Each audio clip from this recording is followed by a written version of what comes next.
Why do I suddenly have a British accent? I woke up and asked my wife Annette if she wanted coffee, and she started laughing so hard she nearly fell out of bed. I realized I was talking like I'd lived in London my entire life. I tried to say something else in my normal voice, but it came out sounding like Benedict Cumberbatch had possessed my body. Annette thought I was doing a bit and told me to knock it off, but I genuinely couldn't make my regular American accent come out naturally. I could force it if I really concentrated, but it sounded exactly like a British person doing a terrible American impression. Annette had to call my work and tell them I had laryngitis because I couldn't face explaining this to anyone. My doctor said it was probably foreign accent syndrome, which can happen after strokes or head trauma. He ordered an emergency MRI thinking I'd had a mini stroke in my sleep. But the scan came back completely normal, with no signs of any stroke or bleeding or tumors.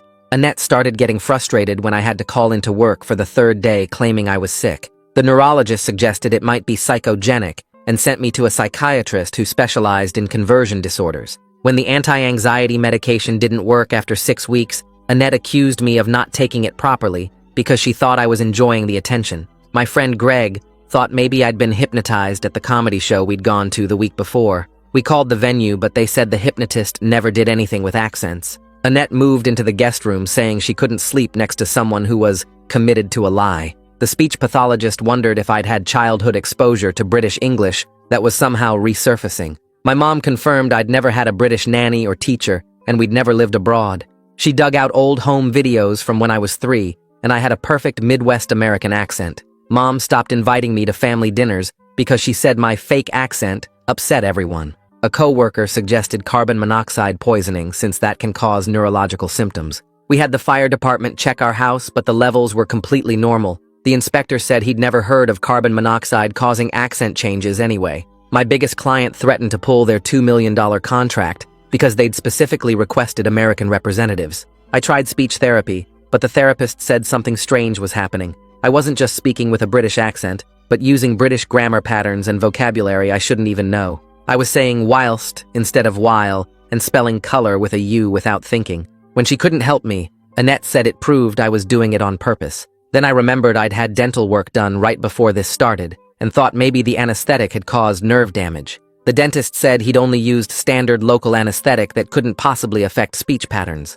Annette found apartment listings on her laptop and didn't even try to hide them anymore. A researcher at Mayo Clinic thought it might be a rare autoimmune condition affecting the brain. They ran dozens of blood tests looking for antibodies that might attack speech centers. Every test came back negative. I got fired the day we lost the $2 million account, and Annette said she couldn't be married to someone who refused to stop lying even when it cost them everything. My sister found an article about people developing accents after severe allergic reactions. I got tested for every possible allergy, but came back negative for all of them.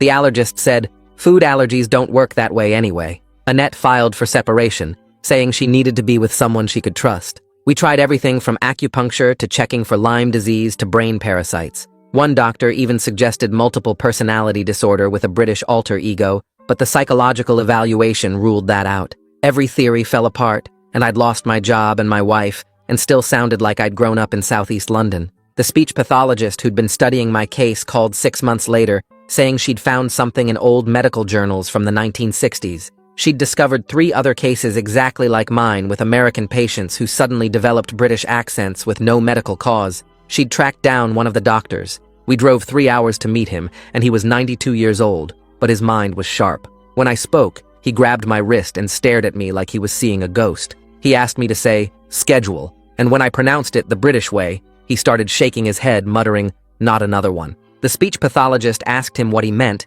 and he looked around like someone might be listening before pulling out an old notebook from his bedside drawer. He flipped through yellowed pages until he found what he was looking for and turned the notebook toward me to show me 4 words that he said would finally explain everything. The 4 words stared back at me in faded blue ink. Functional neurological disorder syndrome. The old doctor's fingers shook as he pointed to each word slowly. He pulled out another yellowed page covered in cramped handwriting from decades ago. The speech pathologist leaned over my shoulder to see better, while the doctor started explaining what those words meant back in the 60s. He said the brain could create real physical symptoms without any actual damage to the structure. The pathologist grabbed her notebook and started writing down everything he said. The doctor turned more pages, showing case notes from 3 different patients he'd treated. Each one had developed a British accent out of nowhere, just like me. He traced his finger along the notes, pointing out how all three had been under extreme stress before it started. One patient had just lost his business and was facing bankruptcy.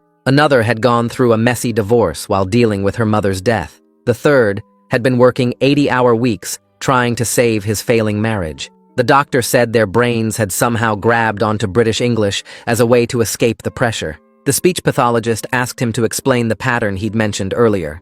He flipped to a chart he'd made tracking each patient's progress over months and years. 2 of the patients never got their American accents back no matter what treatments they tried. The third one improved slightly after 3 years, but only when he stopped fighting against it. My stomach felt heavy as I stared at those charts showing years of unchanged British accents. The doctor looked directly at me and said the ones who fought hardest against it seemed to get stuck deeper. We sat there for another hour going through his old notes while he explained every detail he remembered. The speech pathologist took photos of every page with her phone for later study. When we finally left, the doctor grabbed my arm and wished me better luck than his patients had. The drive back felt longer with this new information weighing on me. The speech pathologist kept glancing at me while she drove, but didn't say much at first. About halfway home, she started explaining that FND was now recognized as a real neurological condition. She said doctors understand it better now than they did in the 60s. The brain's software could have problems even when the hardware looked perfectly fine on scans. She compared it to my brain downloading a British language pack and deleting the American one during stress. The explanation made sense, but also scared me because it meant this was really happening. Over the next few days, I couldn't stop thinking about those 3 patients from the 60s. I kept wondering if I'd be stuck like this for years like they were. The speech pathologist called to check on me and could hear the worry in my voice. She said she'd been researching FND all night and found someone who might help. A specialist named Geeta Graham studied linguistic features in neurological conditions at the university. The pathologist had already called her and explained my case. Geeta wanted to meet me as soon as possible to document everything properly. I agreed immediately because I needed someone who wouldn't think I was faking this. 3 days later, Geeta showed up at my apartment with 2 large cases of recording equipment. She set up microphones and cameras in my living room like she was building a studio. For the next 3 hours, she had me read different passages and say specific words. She recorded me saying the same sentences over and over from different angles. She made notes about how I dropped R sounds at the end of words. She measured the exact shape my mouth made when I said different vowels. She timed the rhythm of my speech down to fractions of seconds. She had me say neighborhood names from London I'd never heard of before. When I pronounced them perfectly, she got excited and made more notes. She confirmed my accent was specifically from Southeast London, not just generic British. She could even narrow it down to particular neighborhoods based on certain sounds I made. The scientific approach made me feel less crazy than I had in months. Someone was finally treating this like a real medical condition instead of accusing me of lying.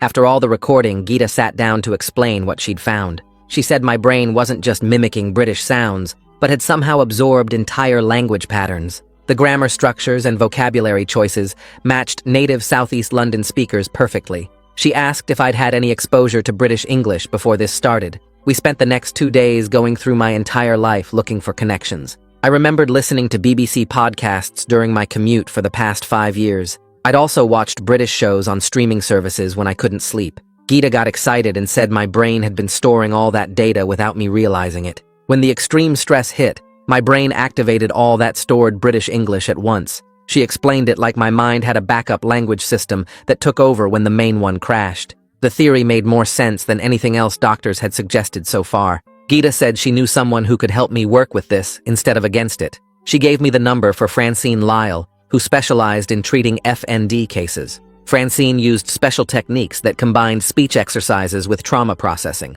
I called her that afternoon, and she could fit me in the next week. When I met Francine, she immediately explained that fighting the accent would only make it stronger. She compared it to quicksand, where struggling makes you sink deeper. She said I needed to work with my brain instead of battling against it constantly. The approach was completely different from all the speech therapy I'd tried before. During our 3rd session, I asked if Annette could come to have Francine explain everything. I called Annette that night, but she refused to come to any sessions. She said she was tired of enabling what she called my delusion. The rejection hurt worse than when she'd moved out months ago. It meant she would never believe this was real, no matter what proof I showed her. I realized then that our marriage probably wouldn't survive this. My savings were running out fast without my job, and I needed to do something.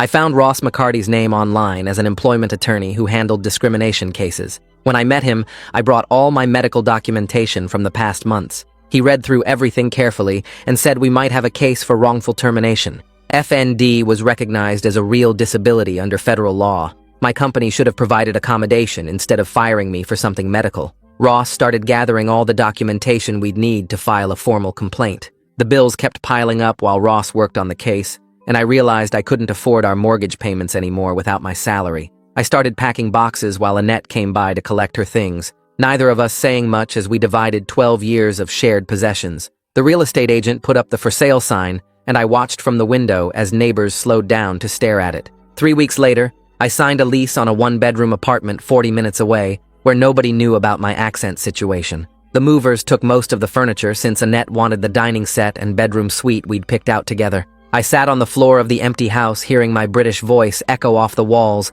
in a way that made everything feel even more unreal. The apartment was cramped, but at least the rent was manageable on my dwindling savings. I set up my laptop on a card table and started applying for remote positions where video calls wouldn't be required. Most American companies never responded, but then I noticed something interesting happening with the UK-based job listings. A London startup founder emailed back within hours, saying my cover letter showed exactly the communication style they wanted. During our phone interview, he mentioned my accent made me sound more trustworthy to their British clients than their previous American contractors. 2 more UK companies responded positively that week, and suddenly, I had 3 potential clients interested in my services. Francine had me start recording daily voice journals, where I read the same paragraph from a news article every morning and evening. She wanted to track any patterns in how the accent changed throughout the day or in different emotional states. The recordings showed my Southeast London pronunciation got thicker when I was tired or stressed, especially the way I dropped R sounds and changed my vowel shapes.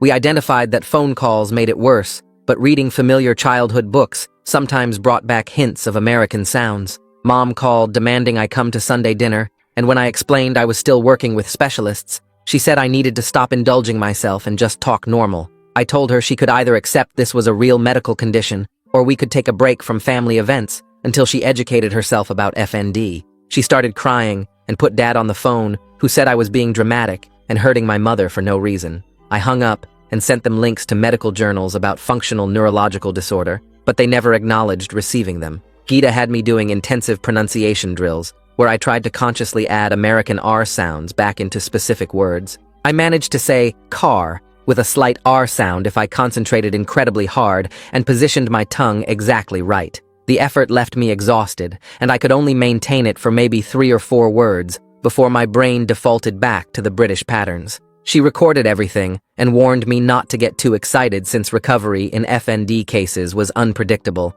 and forcing changes too hard could actually make things worse. Requested Reds is on Spotify now. Check out link in the description or comments. Ross sent a formal complaint to my former employer with documentation from 5 different specialists confirming my FND diagnosis and explaining how the condition qualified for workplace accommodation under disability laws. Their legal team responded 2 weeks later with a settlement offer of $8,000, which Ross called insulting, considering I'd lost a 6-figure salary. He gathered evidence of other FND cases that had received proper accommodation and prepared a counter-proposal showing the company's legal exposure if we pursued litigation. I spent hours searching online until I found a support group specifically for people with FND and foreign accent syndrome. Reading through the posts, I discovered dozens of people dealing with similar situations, including a teacher who'd had a German accent for 12 years after a car accident. They shared stories about lost jobs and ruined relationships, but also practical advice about finding understanding doctors and navigating insurance claims. One woman posted that she'd given up trying to get her original accent back and focused instead on rebuilding her life around the new reality. Annette finally agreed to meet at a coffee shop downtown to discuss separating our joint accounts and dividing the remaining assets. When I calmly explained the neurological basis of FND using Gita's research papers, she actually looked surprised and admitted she'd been reading about it online. She said she understood intellectually that it was real, but couldn't get past feeling like I'd chosen to abandon our life together. We agreed to start mediation instead of hiring separate lawyers, which would drain what little money we had left. During a particularly stressful week dealing with legal paperwork and insurance forms, I noticed something strange happening with my writing. I'd typed color and realized and whilst, without thinking about it, my brain automatically using British spelling patterns. Geeta said this showed the accent changes went deeper than just speech, and were actually rewiring my language processing at a fundamental level. She documented everything for her research, while I stared at my computer screen, wondering if I'd eventually forget how to write in American English completely. The 92-year-old doctor from the 1960s cases called Ross directly after I signed a release allowing him to share my medical information. He agreed to write a detailed letter for my disability claim, including his case notes from the 3 similar patients he'd treated decades ago, showing the same pattern of stress-induced onset and long-term persistence of the accent changes. Ross said this historical documentation could be the key evidence we needed since it proved this wasn't some new condition I'd made up, but something with documented medical precedent going back 60 years. I spent the next week setting up my phone on a tripod in my living room and recorded myself talking about FND for 23 minutes straight. I explained how the brain can create real physical symptoms without any damage showing up on scans, and how stress can trigger the nervous system to basically rewire itself in weird ways. I showed them printouts from medical journals and the letter from the old doctor and kept my voice calm, even though my hands were shaking the whole time. I uploaded it to YouTube as unlisted and sent the link to Mom and Dad and my sister and all the cousins who'd been whispering about me faking it for attention. My sister called me 3 hours later and I could hear her crying before she even said anything. She kept saying she was sorry and that she didn't know conditions like this could be real without brain damage showing up on tests. Mom watched it, but didn't call for 2 days, and when she finally did, she just said, maybe we could try Sunday dinner again, but I'd have to understand if people still had questions. 3 months had passed since I'd started seeing Francine, and we were doing these exercises where she'd have me read nursery rhymes and childhood songs to try accessing old muscle memory patterns. One session I was reading Mary Had a Little Lamb, and suddenly the word little came out with an American accent for just a second before snapping back to British. Francine grabbed my arm and made me repeat it 40 times until I could sometimes get that American sound on purpose, but only with that specific word in that specific phrase. We tried other childhood songs, and I managed to get American sounds on Twinkle Twinkle and parts of Happy Birthday, but it was exhausting and gave me headaches trying to force my brain to access those old pathways. Ross called that same week saying my old company had increased their settlement offer to $32,000 after he'd sent them documentation of 3 other FND cases where employees got full accommodation and kept their jobs. It wasn't close to what I'd lost with my 6-figure salary, but it would keep me from losing my apartment and give me time to build up freelance work without panicking about rent every month. Ross said we could fight for more, but it would take years in court, and there was no guarantee we'd win since FND was still so misunderstood by most people. I signed the settlement papers in his office, while he explained they'd also agreed to a neutral reference that wouldn't mention the accent situation at all. 2 weeks later, I showed up at Mom's house for Sunday dinner, even though she hadn't actually invited me, and walked into the dining room where everyone went quiet when they heard my British accent. I pulled out Geeta's research papers and calmly explained FND while passing around the medical documentation and keeping my voice steady, even though Uncle Frank was rolling his eyes. My 7-year-old nephew broke the silence by asking if I was like Harry Potter now, and could I do magic too, which made everyone laugh nervously. Some relatives whispered to each other, and Aunt Carol kept staring at me like I was contagious. But my cousin Beth actually asked real questions about how it happened, and seemed genuinely interested in understanding. Annette had agreed to meet with Francine privately to learn about FND, and when she came out after 90 minutes, her face was pale, and she looked like she'd been crying. She found me in the waiting room and sat down without looking at me, and said she finally believed it was real, but that didn't change anything about us. She said watching someone's entire personality shift overnight, even from a medical condition, was too much, and she couldn't stay married to someone who felt like a stranger, even if it wasn't my fault. I told her I understood, and we both sat there crying in that beige waiting room, while other patients pretended not to notice. The UK startup I'd been doing trial work for sent me an email offering a permanent remote position with benefits after my 3-month trial ended. They said on our next video call that I was their secret weapon for British clients who trusted me immediately because of my accent, and one guy joked that I sounded more British than half their London office. The salary was less than my old job, but having steady income again with health insurance felt like getting a huge piece of my life back. Geeta had been studying my writing patterns and discovered I was unconsciously switching between American and British grammar without realizing it. I'd write, I have got, instead of I have gotten, and use whilst in the middle of otherwise American sentences, and my spell check was going crazy, trying to figure out what language I was using. She created these exercises where I had to consciously choose which grammar system to use, but warned me that full accent recovery was probably not going to happen, and I needed to start accepting this might be permanent. During meditation sessions with Francine, we'd sit in her office with the white noise machine going, and she'd have me explore who I was beyond my accent or my old career. I realized I'd built everything around external things, like my job title and my marriage and my American identity, and when those got stripped away, I didn't know who I was anymore. She said this forced reinvention might actually lead somewhere healthier if I could stop fighting against it and start building something new. The settlement check arrived by certified mail, and I immediately paid off the credit cards I'd been maxing out and the 3 months of back rent I owed and put the rest in savings for emergencies.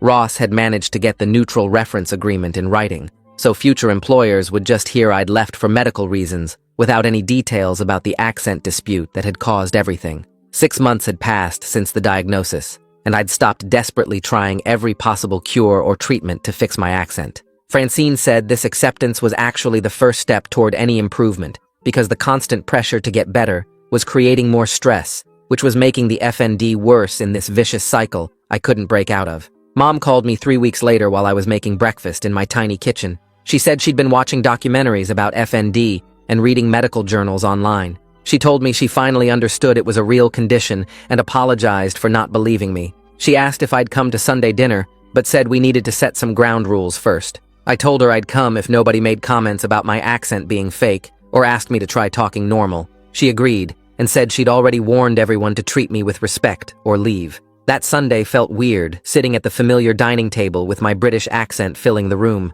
My nephew kept asking me to say different words, just to hear how they sounded, but at least he wasn't mean about it. The mediator's office smelled like old coffee and printer paper when Annette and I met to work out our separation agreement. She'd brought all our financial documents in a neat binder with color-coded tabs like she always organized everything. We went through our bank accounts and retirement funds and the equity in the house we'd already sold. She didn't try to claim I was faking my condition to get more money in the settlement. We both started crying when we signed the papers, but there was relief mixed in with the sadness. The mediator said we were handling things better than most couples she saw. I found an FND awareness group online that was looking for volunteers to share their stories. The speech pathologist who'd found those old cases from the 1960s joined our advisory board. We started creating pamphlets and websites with information that would have saved me months of confusion. I wrote blog posts about my journey and recorded videos explaining what FND felt like from the inside. Other people with the condition started reaching out saying my story helped them feel less alone. The UK startup scheduled our first team video call, and I was nervous about meeting my new colleagues face to face. When my face appeared on screen, they all started laughing, saying I sounded posher than the Queen. One guy from Manchester joked that I had a better British accent than half their London office. They didn't care about my medical history or how I got the accent. They just wanted to know if I could handle the workload and meet deadlines. Gita sent me a copy of the Linguistics Journal where she'd published her case study about my accent patterns.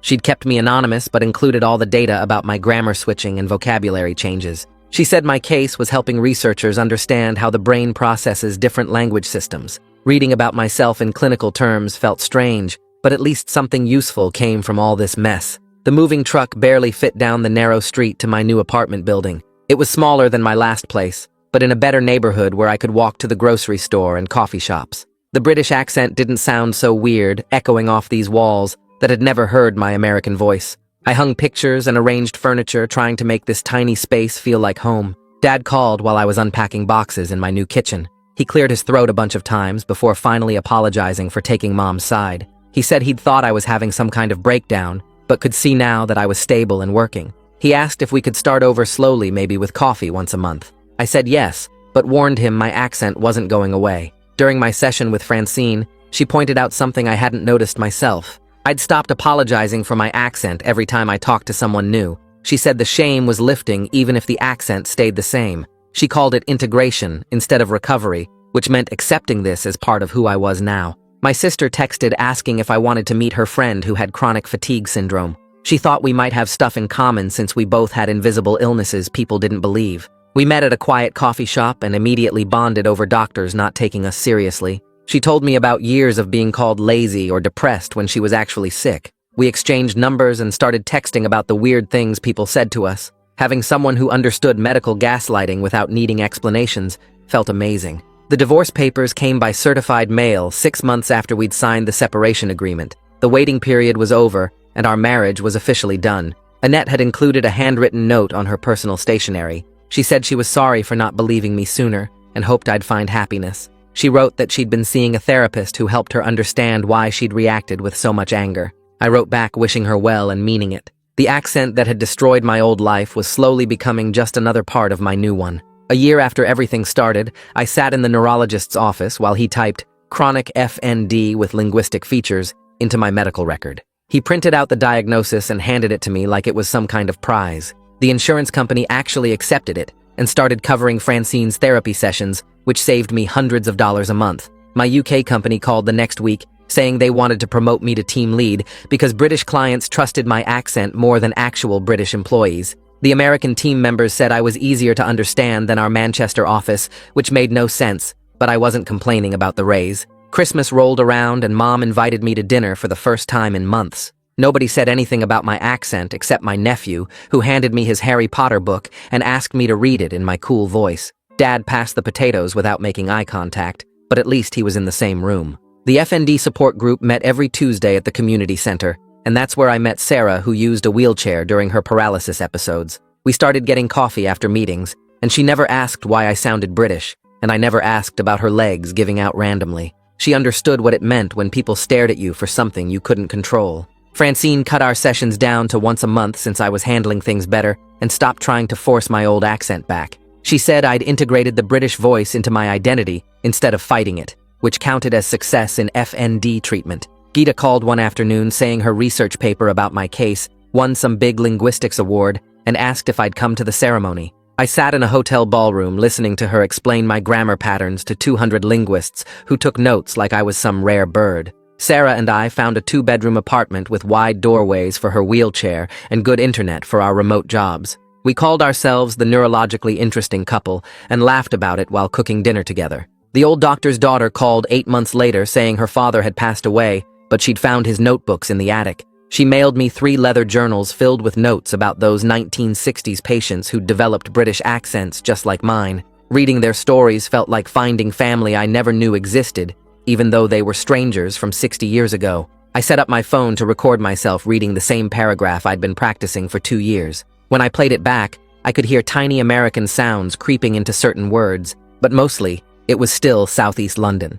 Gita said this partial integration was normal, and expecting full reversal wasn't realistic after this long. My company needed someone to fly to London for client meetings, and figured I was perfect since I already sounded local. The plane touched down at Heathrow, and everything felt backwards because my accent finally matched the voices around me. Walking through London streets, hearing my own voice reflected back from shop clerks and taxi drivers was the strangest kind of homecoming. The clients assumed I was British until I mentioned being from Ohio, and they looked at me like I was playing some weird joke. The hotel room overlooked the Thames, and I stood at the window talking to myself just to hear how my voice fit with the city sounds below. Sarah texted asking how the trip was going, and I sent her a video of me ordering fish and chips from a street vendor. The vendor didn't even blink at my accent, which felt like the most normal interaction I'd had in 2 years. Flying back to America meant becoming the oddity again, but at least I had a job, and Sarah, and a life that worked. The customs agent at JFK asked if I was visiting from the UK,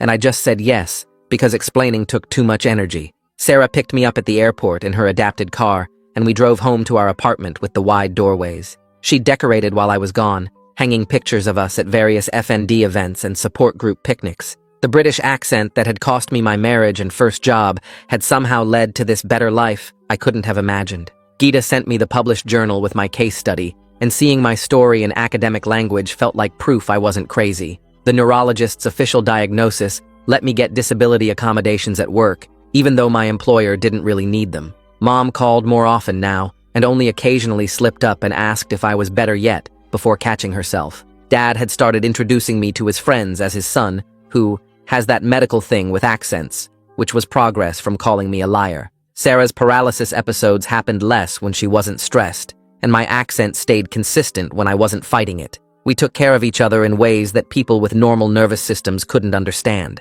The promotion meant I could afford better insurance that covered new FND treatments that were being developed. Researchers kept contacting Geeta, asking to study my case, and she forwarded their requests for me to consider. One researcher from Johns Hopkins wanted to fly me out for a week of brain scans, but I turned him down because I had too much work to catch up on. Mom called that weekend asking if I could explain FND one more time because her book club kept asking about my British thing, and she wanted to get it right. I sent her the video I'd made explaining the medical stuff, and she watched it 3 times before calling back to say she finally understood it wasn't fake or mental illness. She started forwarding articles about FND to the whole family and correcting anyone who said I was faking or that it was all in my head. Having her defend me at family gatherings instead of apologizing for me changed everything between us. I decided to write about my experience for Medium since so many people in the support group said there weren't enough first-person FND stories online. The article took me 2 weeks to write because I kept second-guessing every word,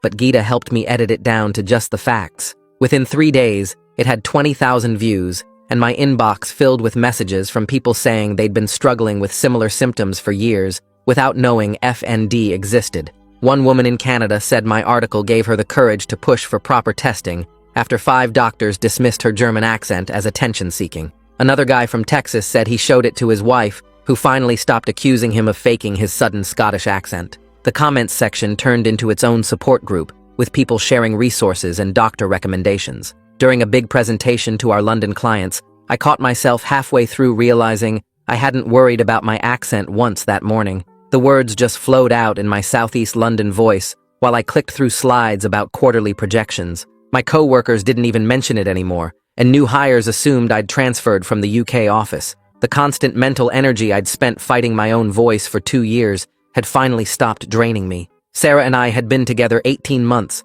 when she suggested we go to the FND support group meeting where we'd first met to celebrate our anniversary. Everyone there remembered us from those early days when we were both struggling to accept our conditions. Halfway through the meeting, Sarah stood up and announced we had something to share, then dropped to one knee right there in the community center. She pulled out a ring and said, "Marrying me would be the smartest thing her messed up nervous system ever did." The whole room erupted in cheers, and someone's service dog started barking, and the woman with seizures started happy crying. People in wheelchairs and with walking sticks and tremors and tics all celebrated with us because they understood that love doesn't require perfect bodies. 3 years had passed since that morning when Annette laughed at my coffee question, and my whole life fell apart. Now I had a steady remote job that paid better than my old one, and a fiancé who understood chronic illness from the inside. My apartment with Sarah had grab bars in the bathroom and a wheelchair ramp we'd installed ourselves, and neither of us felt weird about the accommodations. The accent that destroyed my first marriage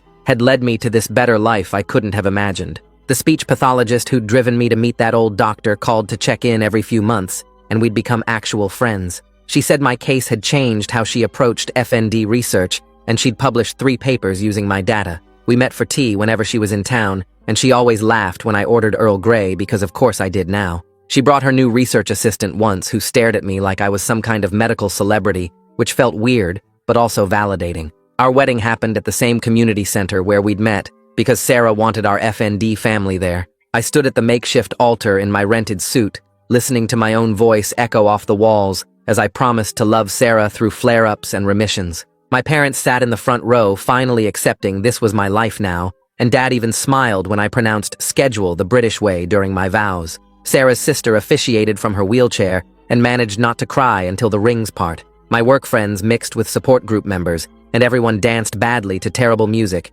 and it was perfect. Looking back at everything from where I am now, I can see how those 4 words in that old notebook saved me by giving me permission to stop fighting myself. Functional neurological disorder syndrome explained why my brain had latched onto British English during the stress of almost losing that huge contract. The American me who worried about client impressions and perfect presentations is gone, but the person who emerged speaks with hard-won wisdom about adaptation. My Southeast London accent isn't a symptom anymore, but just my voice telling my story. Well, that was definitely a journey to share with you all. Kinda makes you look at things a little differently, right? Thanks for sticking around with me. Like the video, it helps more than you think.